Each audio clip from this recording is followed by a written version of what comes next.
We continue to watch two tropical systems in the Atlantic this morning. One is Hurricane Humberto. The other is Tropical Storm Imelda. We'll give you all the latest overnight into this morning's information that we have. I'm also watching the Gulf. We could get something sneaky that could spin up. Not concerning at all as of right now, and it's not been dubbed by the National Hurricane Center, but I am seeing some things on model guidance that's worth discussing in this morning's video, so we'll do that. We'll have a segment for it. So after that, we'll talk about today's weather across the entire lower 48, and then we'll be done. If you guys have not subscribed, certainly consider doing that. Like the video if you like it. If anybody has anything I can pray about or pray over, please put in the comments below. And speaking of those comments, I'll get caught up with all of them this afternoon. I know I'm very, very behind, and I appreciate all the support, all the new viewers, the subscribers, and thank you for putting your prayer requests in the comments. I'll get to all those, but very, very lucky and blessed to have a lot of prayer warriors with this channel that even if I can't get to the prayer request quickly, others are always skimming through the comments and praying over your prayer requests. So that is very important. Put it in the comments below. Let's get rocking and rolling this morning. Let's make sure this is going to work. We continue to wake up with good news with Tropical Storm Imelda, folks, but, not the best news for Bermuda because this system is actually going to hook east so fast that Bermuda could get impacts from two separate tropical systems in a pretty short several day period. So this is Hurricane Humberto. Hopefully I don't get them mixed up or anything like that this morning. But this is Humberto right here, still a powerful major hurricane. Bermuda's this speck right there. And then we got Tropical Storm Imelda right here, much more of a sloppy looking system, but is gradually intensifying. You can see a big blow up of convection right over areas of the northern Bahamas, but we got this expansive outflow actually coming all the way down and whiplashing Humberto a little bit. When they get this close to one another, not only can they impact each other's, steering flow and where they go and things like that, but it could also negatively impact one another. They don't like to be this close to one another. Kind of the outflow from the systems can sometimes create wind shear to one system or the other, and Imelda looks to actually be creating some wind shear on the western sections of Humberto right now. So, it's wild. When they get that close, they do affect each other and impact one another. So it's just wild to see how close they are. But these are the two storm systems we are watching. Humberto is definitely caught up with Tropical Storm Imelda, and ultimately, that looks to save the southeast coastline from any significant impacts, even really moderate impacts. But I actually just wanted to throw both cones on the screen just to see how wild it is. First off, let's just focus on Humberto really quick. This is the cone for this hurricane. You still got tropical storm watches up for Bermuda. I don't think any kind of tropical alerts are going to go anywhere for you guys because we got to watch Imelda also, but expected to remain a Category 4 hurricane throughout the day. Should weaken to a Category 3 by late tonight, and then into a Category 2, still a very strong, probably a large hurricane, because as these systems normally lose their tropical characteristics, they really expand in size.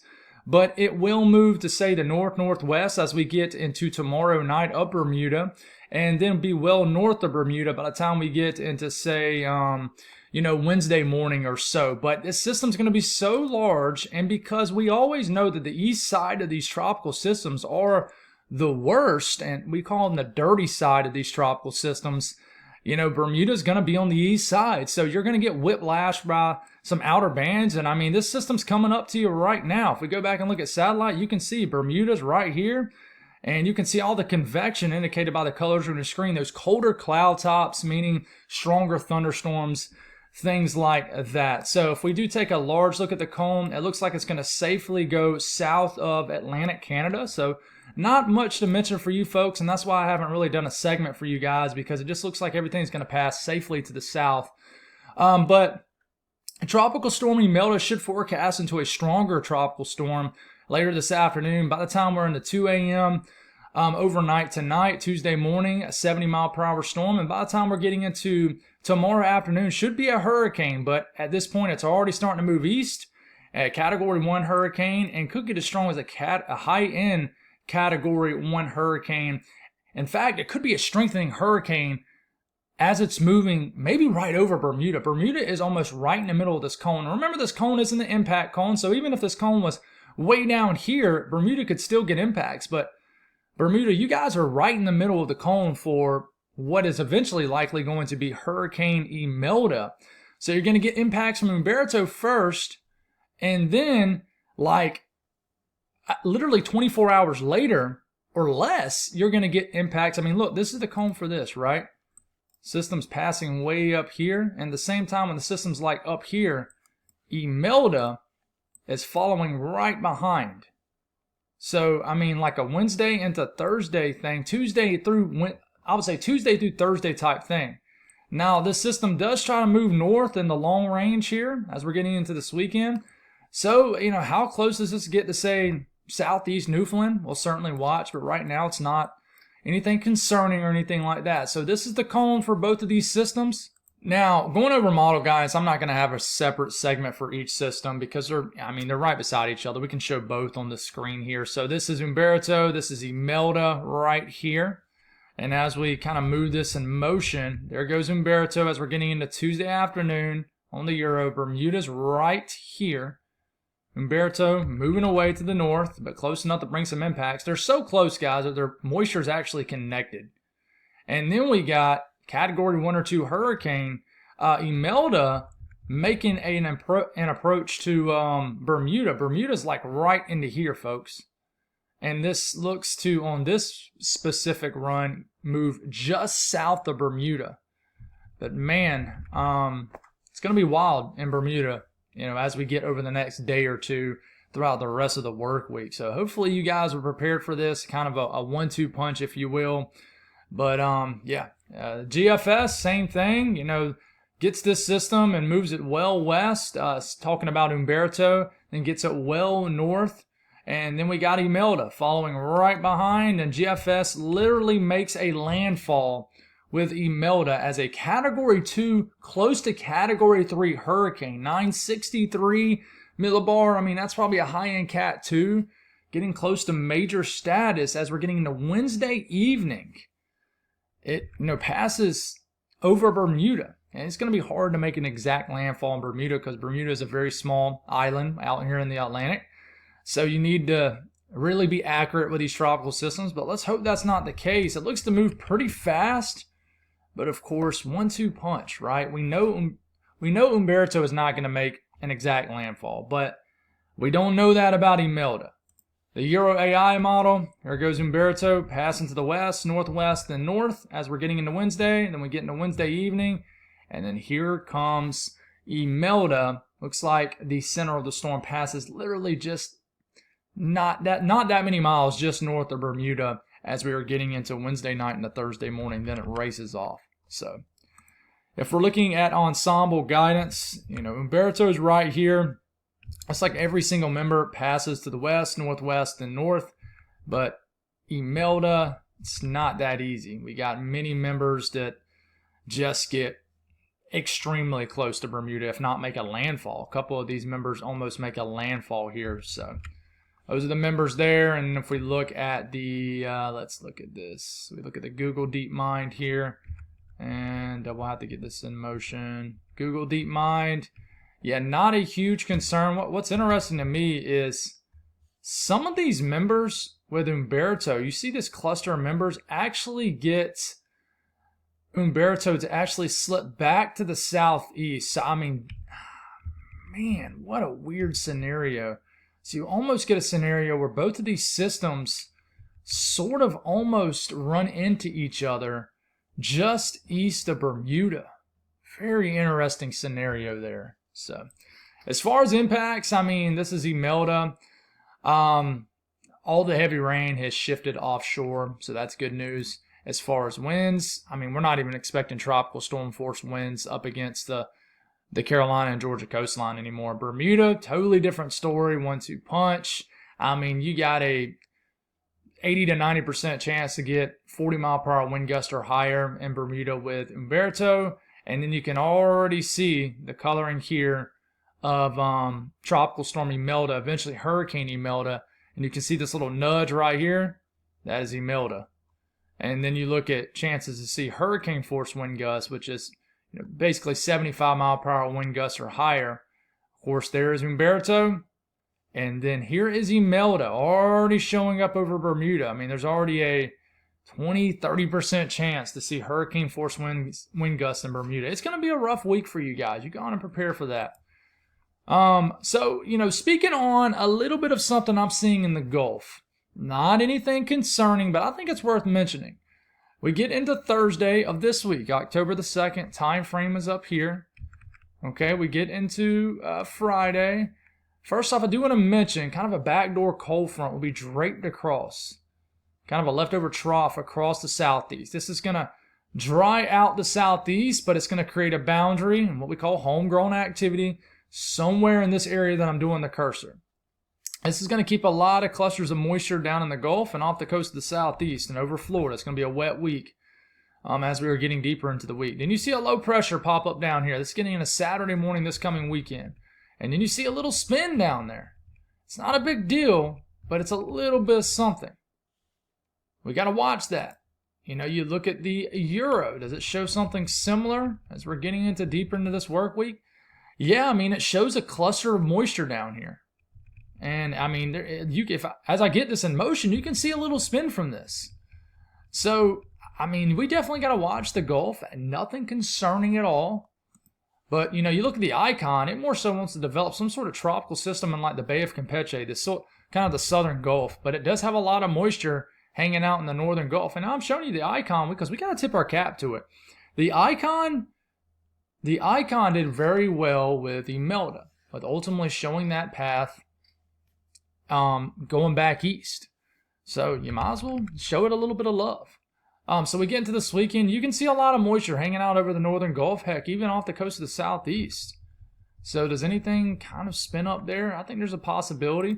One great way to look at this is the 850 millibar energy in the atmosphere. It's about a mile up in the air. It's 4,000 to 6,000 feet up in the air. So the more you see some of these yellows go to sort of a kind of an orange and almost a red, that's the more energy in the atmosphere. And you can see these wind barbs kind of circling around each other cyclonically down here in the Gulf. And it really gets going like that as we're getting into Sunday. And there's just a flat out little spin, very broad, that kind of goes right into the southern Gulf coastline as we are getting into early next week. So it's just something to watch. And I will tell you, it's not really backed up by ensemble guidance at all. You don't really have any members. So I just think it's worth mentioning. Going over today's weather, and I do want to apologize for my regulars that, depend on this. And I know I left you hanging for the last few days. Just had to really focus on Imelda and work that one out. But we're getting back to the daily forecast. And folks, I'll mention this. I am ready to talk about snow. I don't know about you guys. I don't want to rush October or November away. You guys know that. It's the most amazing time of the year, the last 4 months of the year. But to me, September feels like it went by slow, which is good. But, here we are talking about this. Is there any snow on the map? Well, no. But as far as today's weather, we do have a surge of moisture across the Pacific Northwest, a little bit of moisture across western Texas. And then we got a big surge of moisture going up into the Carolinas, but not a big deal. This could have been the setup that could have been much worse than what's going to end up happening. But you can see, Imelda's down here. You can see a little broad spin.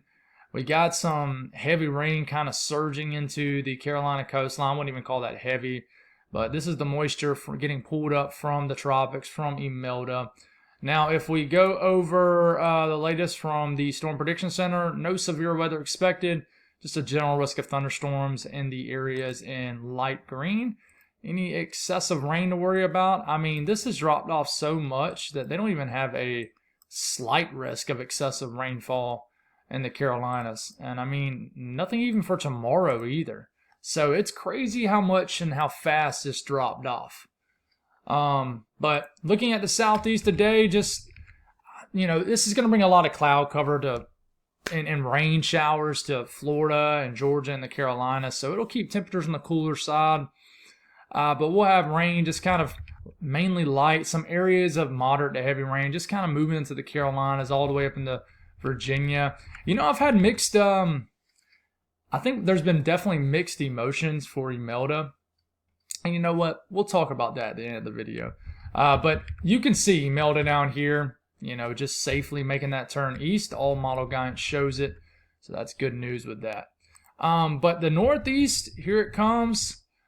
We get into this afternoon. We get into this evening. Just a little bit of rain up into Virginia, West Virginia. But the Northeast will be quiet. Some troughing in place. And then we look at the south central U.S. Some rain showers across western Texas. A little bit of moisture scooting across New Mexico and Colorado. But nothing high impact whatsoever. North central U.S. Come on. North central U.S. Nothing to really speak on. Starting to get late in the year now for you guys. So we'll be talking snow up here before it's too long. The western U.S., we got a big area of rain that'll continue to move into the western states, Northern California. It's starting to get to that time of the year where we start to get more storm systems out here. And, as we start to get into this evening, the northern Rockies, Pacific Northwest will get a lot of rain shower activity and even some storms possible. And here comes another storm right at its heels. So temperatures, what we're looking at, nothing too crazy. Pocket of cooler air across the southeast because of the cloud cover and rain from Imelda. And then we got the northeast, cool 60s and 70s. The middle of the country continues to hang on to summer conditions. We just haven't had a lot of big cold fronts. We're actually going to get a nice backdoor cold front that's going to cool us down across the southeast, but I don't think that air mass will stay very long. But this is the western U.S., cooler air in the Pacific Northwest due to the rainfall, but that's really just driven off rainfall and clouds and stuff like that. But that's all I got, guys. And that was a quick update. Wow, not even 20 minutes. Not a whole lot else to talk about. First off, I just want to thank y'all, and let's create a timestamp for this because I might end up talking for like 5 minutes. First off, I just want to thank everyone for the support over the last several days. I know there's going to be mixed opinions, and I haven't read the comments yet. Hopefully they're not brutal, because normally when my videos get a lot of views, you get a lot of growth, but you get a lot of just negative comments too. But you can't let the negative outweigh the positive, because most of it is positive. So just want to thank the new subscribers to the channel. Imelda was a weird one, and that's why, I never speak in exacts as far as words. I never say. That's why I always hound down the phrase, this is not a forecast. It's not a forecast. And I think that it's a tricky thing, right? Because I always show most model guidance. I always say that this is not a forecast, but I think regardless of how many times you put not a forecast or say not a forecast, people look at these images and they see a hurricane hitting such and such town, South Carolina, Georgia, North Carolina. And it's like in their minds, it latches. And then they go tell everybody and their brothers, uncles, dogs, cousins, pet, aunt, hamster that a hurricane is going to hit such and such spot on such and such day. And then that spreads like a wildfire, and it just goes on and on and on. And then when it doesn't happen, people like me, meteorologists on TV, they get the blame for it. And that's when the old saying of, being a weatherman is the only job where you can get paid and only be right 50% of the time. If you're wondering why that happens, that's why. Now, I will say this. Sometimes we just flat out get it wrong. And sometimes, the hype happens, and some people overhype the heck out of stuff, and there's not enough data to back it up.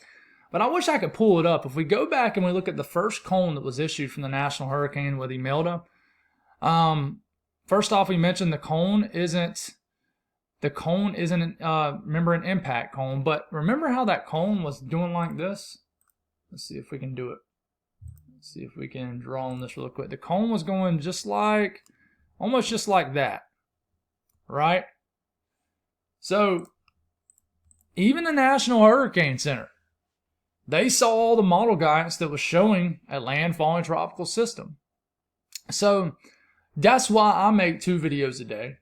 I want to continue to feed you guys updated information. And one thing I was trying to do on Facebook is I was putting timestamps on all my posts, because Facebook is really bad about making posts go viral well after the fact. And I think YouTube does it too sometimes. So that's why I continuously pump out information. And, it's kind of funny now because it's not going to bring any significant impacts. But it's not, because we use up resources. But it's pretty wild to me that places like South Carolina, which is where I live, as soon as we issued a state of emergency, literally the next model runs started to trend back east. So it does seem to be a thing around here. It's pretty wild. But you got to be prepared. So I don't know why I said all of that, but just keep in mind that things change, model guidance change. That's why we show you ensembles. That's why we show you how some members, show a scenario. But there was a point where almost every member was plowing right into the Carolina coastline. So it's just, we explain what happened, why Imelda is going to end up going east. I explained that in many, many videos on what could cause it one way or the other. So we'll continue to try. We'll continue to learn from these type of things. And, at the end of the day, we can only go off the information that we have, right? Which is model guidance. So, and yeah, that's all I got. I'll get caught up with all the comments later this afternoon. Appreciate the heck out the support. Thank you so much for everything. And I'm going to be real with y'all. I'm ready to start tracking winter weather. I'm over the tropics. So it's been fun, though. It's been fun tracking it because we've had no landfalling tropical systems. And, it's funny. My wife, I've had many people tell me, even at church, you're like, man, I was kind of bummed out. I was hoping we'd get a little bit of action so school would get canceled, but not enough action to cause any kind of significant impacts. And, it's wild. They were already saying like last week around here at Friday, going and, plan to have a couple of days off next week. The schools were already starting to monitor things, but here we are Monday and everybody's going to have a full week of school. So just one of those things, guys. But that's all I got. Thank y'all for tuning in. God bless all y'all. And y'all have a wonderful start to your week and Monday. God bless.